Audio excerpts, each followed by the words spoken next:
Hamas ने कैदियों के फहरिस्त में फराहमी में तारीख की वजह तकनीकी वजूहात करार दे दी। वाज़ेह किया कि राब्तों में रुकावट के बायस पैगाम रसानी में मुश्किलात हैं। साथ ही जंगबंदी मुआहदे के तमाम नुकात पर अमल दरामद के अज़म का इजहार किया।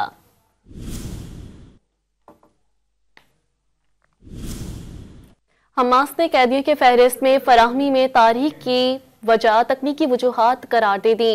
वाज़ेह किया कि राब्तों में रुकावट के बायस पैगाम रसानी में मुश्किलात हैं। साथ ही जंगबंदी मुआहदे के तमाम नुकात पर अमल दरामद के अज़म का इजहार किया।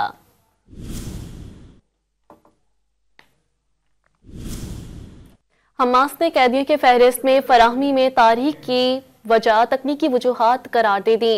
वाज़ेह किया कि राब्तों में रुकावट के बायस पैगाम रसानी में मुश्किलात हैं। साथ ही जंगबंदी मुआहदे के तमाम नुकात पर अमल दरामद के अज़म का इजहार किया।